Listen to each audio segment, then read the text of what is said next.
Session 18, Part 1 of the Law of One. Here we're going to talk about life experiences and how to process them, but also forgiveness. So let's get to it.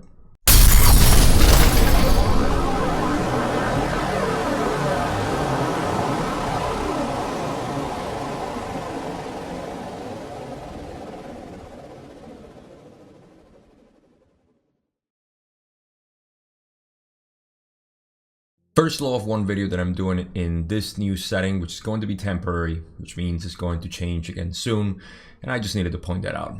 So this session, like I said, we're going to talk about processing experiences, life experiences, and also forgiveness. Really, really important. So these two topics are huge for us, people trying to understand more this reality and our experience here and everything else. Now, at the beginning of the session, they talk about the some personal information that, again, I always try to exclude if it's not important. This has to do with Carla taking LSD at some point. I believe it was in February after they started the channeling in January. So, you know, there's a little information there. I didn't think it was that relevant. You can go read it. I do have my my takes on psychedelics, especially synthetic ones like LSD and my whole thing, but I didn't want to include it in this video because to me it's not that relevant. So if you want to check that out, though, there's at least 4 questions, I think, where they talk about the condition that Carla was in after LSD. So again, just pointing that out. There's another part where they talk about Aleister Crowley or Crowley, I'm not sure how to pronounce his name. And I didn't think that was relevant. That's part of session question 10, I believe, and I excluded that out. You can check that in the material as well if you want. Again, I don't think that was relevant. They were only talking about Aleister Crowley and information about, you know, his work and stuff. But again, not relevant. So we're only going to talk about this, and we do have some long answers after a couple of questions that Don asked, so let's get to it right away. And Don is asking here, I have a question here from Jim that I will read verbatim. Much of the mystic tradition of seeking on earth holds that belief that the individual self must be erased or obliterated in the material world, ignored for an entity to reach nirvana, as it's called, or enlightenment. What is the proper role of the individual self and its worldly activities in aiding an entity to grow more into the Law of One? Ra explains, the proper role of the entity is, in this density, to experience all things desired, to then analyze, understand, and accept these experiences, distilling from them the love light within them. Nothing shall be overcome. That which is not needed falls away. The orientation develops due to analysis of desire. These desires become more and more distorted towards conscious application of love light as the entity furnishes itself with distilled experiences. Okay, we're gonna go slow on this answer because there's several things that are going on. Well, the first one is that we have to pay attention to the language that Ra is using. This is crucial because Ra, if you know, the reason why the material is so complex and hard to digest is because Ra uses a lot of terms that are very specific, and sometimes they mean more than we can interpret at, you know, at the surface level. So here I'm doing, once again, my interpretation of this, which, you know, it's kind of congruent with the rest of the material. So that's why I'm highlighting those words, because they're very important. So let's get into the analysis of this first part of the answer. Now, the question is about the process of enlightenment and, you know, disconnecting from everything around us to reach that point of nirvana, as the Tibetan calls this state of being. And Ra is saying that the proper role of the entity is to have basically all the experiences that it desires. So anything that comes out from us that we want, we should experience it. The other thing, or the first thing that I highlighted here, is that nothing shall be overcome. And this is going to become more clear as we go down the answer. But it's very important that nothing should be overcome, meaning that we don't want to just suppress a desire because we deem it negative or because we think is not even congruent with the Law of One. And I'm going to explain that because it sounds weird. But we shouldn't suppress any sort of desire because for some reason it's coming out. This gets very intricate, but this is the key thing. Nothing shall be overcome. So that's very important. That which is not needed falls away. Basically, that's just how it sounds. You know, anything that is not needed just falls away and it goes away. You can see this in your life. So I'm not gonna get, you know, too deep into this. And the orientation develops due to analysis of desire. Because of the desires that we have, the orientation of where we go in terms of polarity goes thanks to those analysis of the desires. So having the desire itself is not as useful, you know, it's just one part of the experience, having the desire and then accepting it, understanding it, analyzing it, and then just applicating it into our own life and development is really what's important here. So the last thing that I have highlighted is that, okay, so these desires become more and more distorted towards conscious application of love light as the entity furnishes itself with the still experience. Now, what does this mean? That the desires become more and more, I know the word distorted here, and this is another thing with wording here in the raw material, that distorted towards the conscious application of love light may sound like a little incoherent in terms of one thing, or incongruent with, you know, the message of love light. But remember, the distortion is just anything that exists in the universe, because the only non-distorted part of the universe is the creator itself in infinity. So everything is basically a distortion. Raha has their own distortions and so on. So the distortion towards the conscious application of love light basically means that this distortion that we develop towards a particular interest, or even polarization, it's a sort of distortion. It happens as we distill these experiences. Distilled experience is very important because that's how we process the experiences, to have something that is more congruent with, you know, the polarization that we want. So it's all about having these desires direct us towards the orientation that we want, and those distilled experiences that we process are what makes this move. So that's all I got for this part, and let's go to the other side of the question. Ra continues.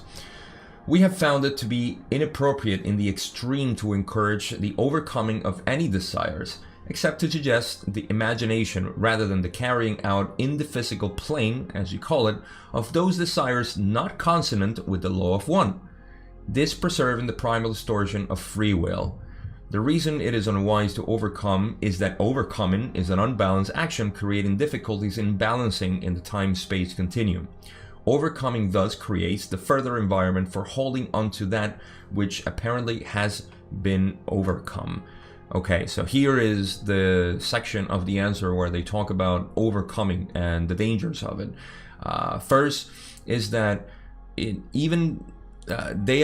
strongly advise against overcoming any desire because of the reasons I explained before. You want to have those experiences, even if that means that we have to do it in our imagination. So if you have, say for an example, you want to manipulate your brother or your parents or your spouse to achieve something, and you have to analyze why you want to do that. So you want to go, doing it, obviously it's not consonant to the law of one, so you go through your imagination and you do it and you have the experience, so you have the idea of why you want to do it, as opposed to just being hung up on the idea that I need to do it, I want to do it, I need to have the experience, but it's not consonant with the law of one, or simply it's negative. So it's just a very basic example of how this can be worked once you realize that it's not towards your orientation or polarization, because again, infringing upon free will, which we'll talk about in this video, is something that's going against the law of one and your polarization, of course.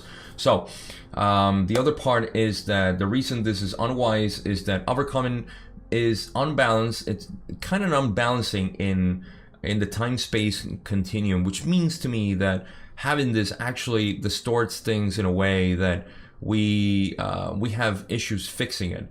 I'm not sure if the time-space continuum means the changes that we can still change here in space-time, but in time-space is where we can change things or balance things out in our own individual spiritual entity, if you will. So I'm not sure about that part, but in any case, it's just an unbalancing, trying to overcome any desire and not having or experiencing it is it's important not to do, because you want to have those experiences so you can distill them into something that is it's conducive to your own spiritual growth. So that's it. No overcoming any desires. So even if you have to imagine them, whatever crazy idea or fantasy you may have that is not congruent with the law of one, just have it in your imagination. That's basically the way of it. All right. So the last part is Ra saying, all things are acceptable in the proper time for each entity, and in experiencing, in understanding, in accepting, in then sharing with other selves, the appropriate description shall be moving away from distortions of one kind to distortions of another, which may be more consonant with the law of one. It is, shall we say, a shortcut to simply ignore or overcome any desire. It must be instead be understood and accepted. This takes patience and experience, which can be analyzed with care, with compassion for self and for other self. So, well, again, this is just finalizing the point that all things are acceptable in the proper time for each entity. That means that there is no sense of morality here. There's no sense of lawfulness or any other human-made imposed psychological behaviors that we need to have in order to maintain, formality, posture, in society and so on. None of that really matters. Whatever you need to experience, of course, you want to have it. So I know this can get contentious because of all our cultural biases and the way we have been educated and indoctrinated and so on. But that's just the way the universe works. I'm not, inciting anybody to do anything, outside of the law or their own morality or religion, biases or whatever it may be. But this is something just to consider in the grand scheme of things of how things work. So that's it. And in the appropriate description shall be moving away from distortions of one kind to distortions of another, which may be more consonant with the law of one. Boom. That's just meaning to me that when you have certain experiences and those distortions toward those experiences, as you distill them, you will move towards another one that are more consonant with the law of one. So you're basically finding your own path into the spiritual being that you came here to be in your own growth. And that's what it means to me. And of course it says at the end that, overcoming is just a shortcut, to just have an experience or any desire to just, it's like a bypass that you don't want to do, like I said before. I'm not going to go deeper into this. And it must be instead be understood and accepted. This is what it is, and that's why Ra says that it takes patience and, a lot of analysis that you need to put in for the experience to kind of give you what you want, as opposed to just either having the desire satisfied and moving on and not analyzing it, just for the pleasure of doing it, for whatever reason, or to just avoiding it. So you want to analyze it. You want to know why you want that, why you're having this, and it takes time, experience, and a lot of practice. So that's just the way it works. Nothing is there's no magic pill. Next question is Don saying, basically, I would say that to infringe on the free will of another self or another entity would be the basic thing never to do under the law of one.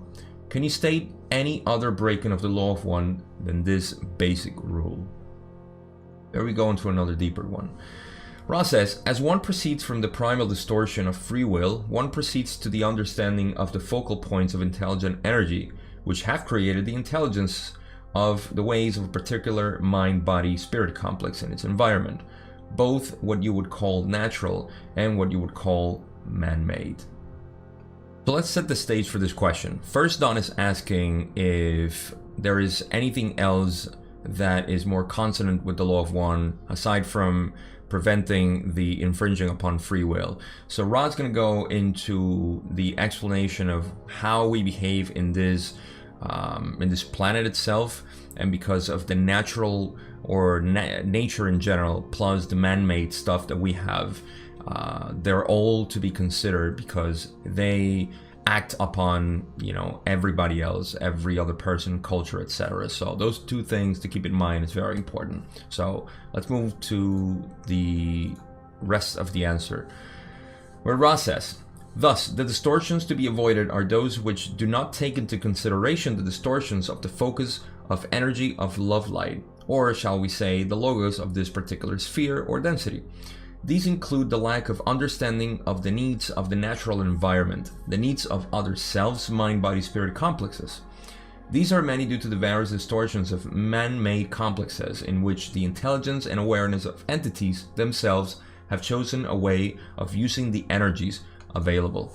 All right, so just to connect, at the beginning, Ra was saying that after following the understanding of free will, then we get into the creative principle or love light. So those two things are very important to keep in mind because that's what creation is itself. And you need to appreciate everything as the creation of the one creator, meaning that the intelligent energy that manifests here as light that comes from the second distortion of the creation, which is love light. That's important to know, that everything is basically created out of love light. So those are the distortions that we need to avoid, those that are not taken into consideration the focus of intelligent energy, which is love light, and the rest is just the various, you know, type of distortions that are available. I mean, there's probably an infinite, maybe not an infinite, but it depends on the natural environment and the man-made complexes, as Ra says here. So those two things are important to take into consideration when we're dealing with situations or other selves. So let's go to the rest of the answer, which we still have a couple of things. And Ra says, thus, what would be improper, an improper distortion with one entity is proper with another. We can suggest an attempt to become aware of the other self as self and thus do that action which is needed by other self, understanding from the other self's intelligence and awareness. In many cases, this does not involve the breaking of the distortion of free will into a distortion or fragmentation called infringement. However, it is a delicate matter to be of service, and compassion, sensitivity, and an ability to empathize are helpful in avoiding the distortions of man-made intelligence and awareness. Okay, so let's go little by little here, because we already set the stage about how we go about our business basically as humans here in the man-made environment and in the natural environment, to protect not only the infringement of free will, but also to preserve the creation or the nature of creation. Okay, so with that said, I think we're ready to kind of like piece together all this in the way that I see it, of course. So, because of the different cultural things that we have in our environment and the different natural needs that we have in, say, I don't know, in the desert, the jungles, and so on, we all have to behave in different ways. So that's why what's improper for one, it's proper for another one. And we need to understand that. We can't have a universal culture in a planet where everything is different and people are different. You know, we have different languages, we have different biases, we have all these things, and it's up to us as people who are seeking unity within the spiritual perception of who we are to know that all of those cultures and people are the same as we are. It is our job to see everything as one. So from here we can see that, you know, we need to respect that. We need to have the ability to understand why people behave in different ways. Why are they the way they are and how they act. Also, nature is very important. What you do in nature in one place, you cannot do it in another place. You know, so respect for the environment is very important. This is something that our ancestors knew for a long time, and we seem to have forgotten, or just simply overcome, maybe. More appropriate with the session today. So we can suggest to become more aware of other self and thus do that action which is needed by the other self, understanding the other self's intelligence and awareness. So this is, you know, now that I said all that, if you go to a tribe or to another culture, to another country, and you want to interact with them, it's very, very important to know that you have you have an understanding of the other person's perspective, point of view, their understanding, their intelligence and awareness is what Ra calls it here, but it's basically just a point of view of other people. So have a universal awareness of, you know, people behaving in their own way and having that respect for them. It's very, very important. In many cases, this does not involve the breaking of distortion of free will into a distortion or fragmentation called infringement. But of course, you know, once you have the understanding of the other self, you can interact and have, you know, a sort of exchange of energy, energy transfer, if you will, and this will not break free will at all. However, it is a delicate matter to be of service, and compassion, sensitivity, and an ability to empathize are helpful in avoiding the distortion of man-made intelligence and awareness, because we create all these cultures and biases and all this stuff. It's important to have compassion, sensitivity, and an ability to empathize with people, so to avoid the distortions that are created by this cultural or traditional biases that people may have. So having, again, a universal awareness or consciousness is very important.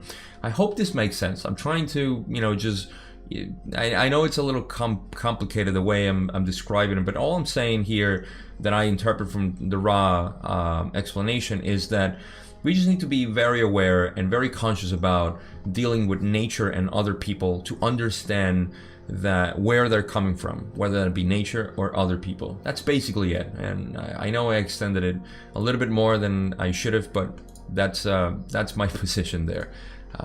The rest of the answer, Ra says, the area or arena called the societal complex is an arena in which there are no particular needs for care, for it is the prerogative, honor, duty of those in the particular planetary sphere to act according to its free will for the attempted aid of the social complex. Again, you know, there's no one way or particular need, you know, for caring, you know, for the environment or other people. There simply isn't, because of our prerogative that we have to set basically the boundaries and the rules and the laws and so on in the sphere, you know, which makes the social complex as it is.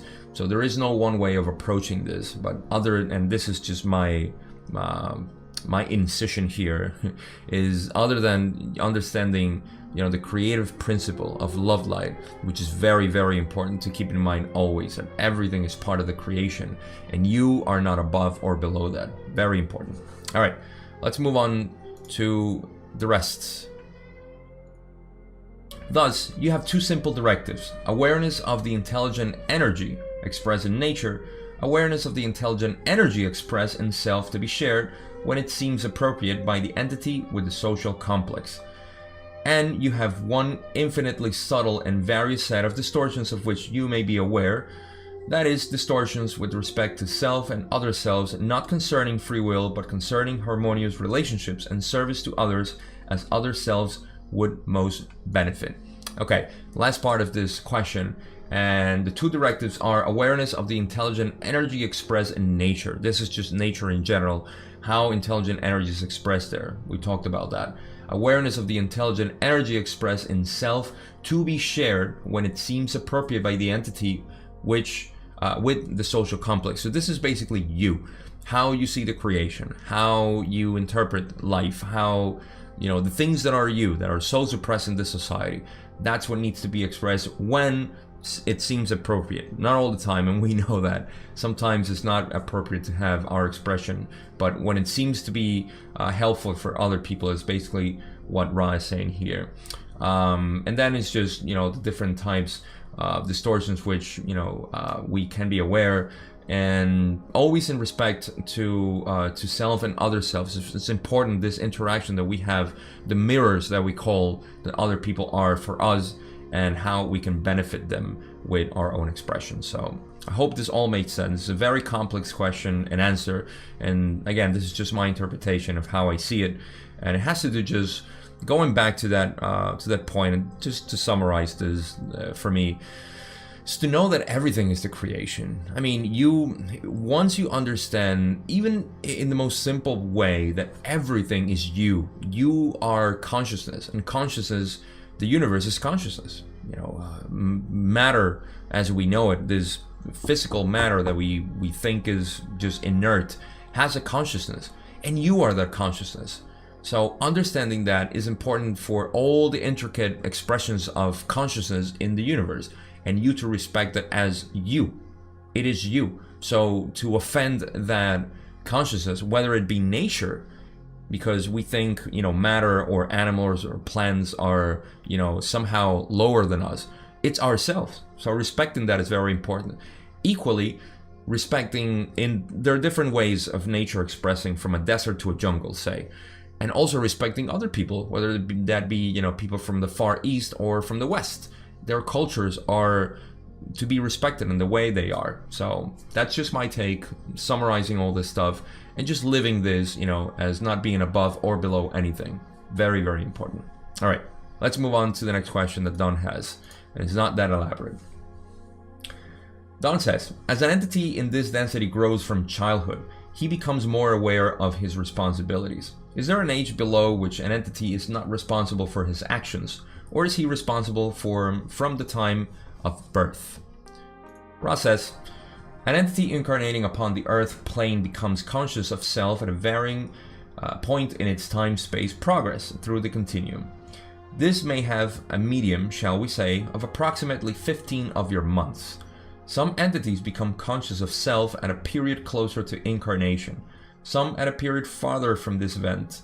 In all cases, responsibility then becomes retroactive from that point backwards in the continuum, so that distortions are to be understood by the entity and dissolve as the entity learns. Now, I'm going to speculate a little bit here, because the answer is pretty simple. Awareness comes into the entity at varying points. It could be, the median point is 15 months of age. And the whole point of this question is to know if the entity is responsible for the actions that were taken before. And the answer, again, very simple, is just that yes, you are responsible for everything that happened to you, even in the womb. A lot of people would say like, oh, I'm this way because, my mother smoked, or my mother, didn't want me. It's a very common thing. And, all these emotions that she had, even though she loved me afterwards, I'm still hurt from the womb. Those are your responsibilities, because those are experiences that you had, and you now have to be, this is the last part I think is very beautiful when it says, understood by the entity and dissolve as the entity learns. The more you learn, the more you realize that you're not a victim of this planet, of this consciousness, of this experience. The more you learn and know that you are everything, the more you know that anything that happened to you is just an experience that you just need to process and accept it, and introduce it into yourself, or internalize. Just a simple integrate is the word that I was looking for. You want to integrate all that. So that's, the thing. And of course, my speculation is that, it doesn't matter what happens. You just have to, that's why it becomes retroactive, as Ross says.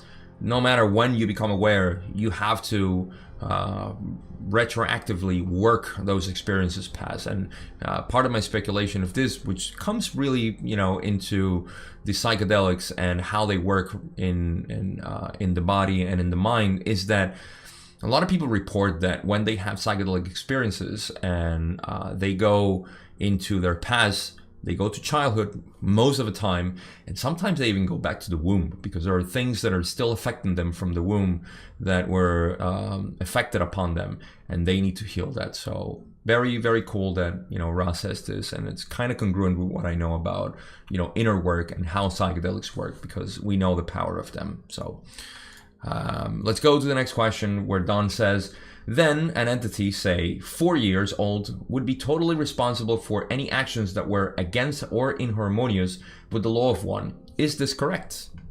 Ross says, this is correct.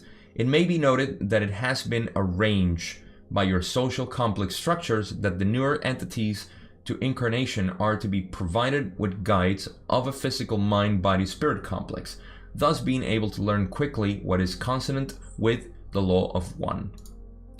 Who are these guides? Don asks.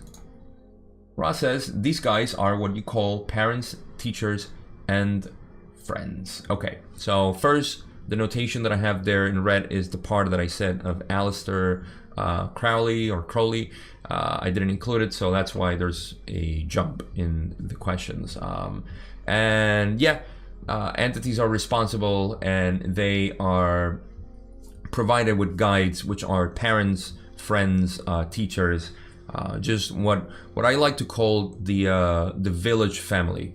When we were raised in a village, every adult had a way to teach the law of one as they knew it, of course, which is just basic respect for everybody and the environment. This is known, to us by the traditions that we have. We don't have it too much in the Western tradition, because here it's just work, have a life, that is consonant with the hierarchical structure that we know of corporations and, becoming a professional in some field and so on. And we kind of forget what it is to have respect for the environment and for other people, because in a competitive environment, you're always trying to mess people up for your own gain, which is not consonant with the law of one at all. So that's important. That's how it works. Let's go on to the next question. Here we go. You stated yesterday that forgiveness is the eradicator of karma. I am assuming that balanced forgiveness for the full eradication of karma would require forgiveness not only for other selves, but forgiveness of self. Am I correct? Ra says, very plain and simple. You are correct. We will briefly expand upon this understanding in order to clarify. Forgiveness of other self is forgiveness of self. An understanding of this insists upon full forgiveness upon the conscious level of self and other self, for they are one. A full forgiveness is thus impossible without the inclusion of self. You are responsible for this. I've talked about this in previous videos. Forgiving is not what we know about, understanding there is a victim, which in many cases is us. We're never guilty of anything, right? In this paradigm. So forgiving somebody is almost saying like, I understand what you did and I forgive you. So I don't have, any hard feelings. But that's not the way it works. You are not sitting in judgment of the other person and forgiving it. What you're doing is you are forgiving the situation and what caused it. Understanding it as an experience, which is nothing else but the experience, and just knowing that the person didn't mean any harm to you, and if it did, it didn't do it consciously. In any case, this can get into intricate ways of interpreting it, but the fact remains that when you forgive, you're forgiving the self. You're forgiving yourself to be involved in that situation and having, fear, having anger or hatred or whatever it may be. We're all humans. I've, gone through this year tremendously, going through all these feelings of, and I'll confess, I'll be the first one to say I've had hatred for people already. And I've had to overcome that, not in the way that we talked about earlier, but just understanding this and integrating it to myself. So overcome is probably not the right word to use today. So very important that forgiveness is not of other selves, but it needs to include the self as well. You need to be included in that forgiveness because you are part of the whole situation. And now that you understand and you have upgraded yourself to another level, you understand it that way too. All right. So let's go to the last question here that Don has. And it says, thank you. A most important point to my way of thinking. You mentioned that there were a number of confederations. Do all serve the infinite creator in basically the same way? Or do some specialize in some particular types of service? Ra says, all serve the one creator.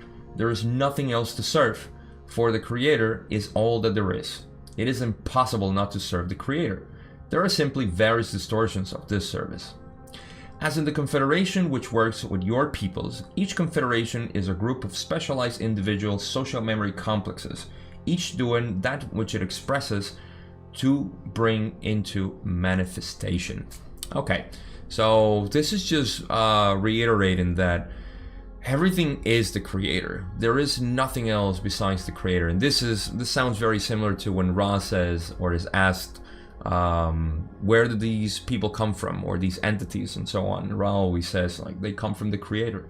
The universe is contained within the one creator. It's like one mind, one consciousness, one brain, one organism that creates different iterations of itself in order to experience itself, because in infinity you cannot experience anything.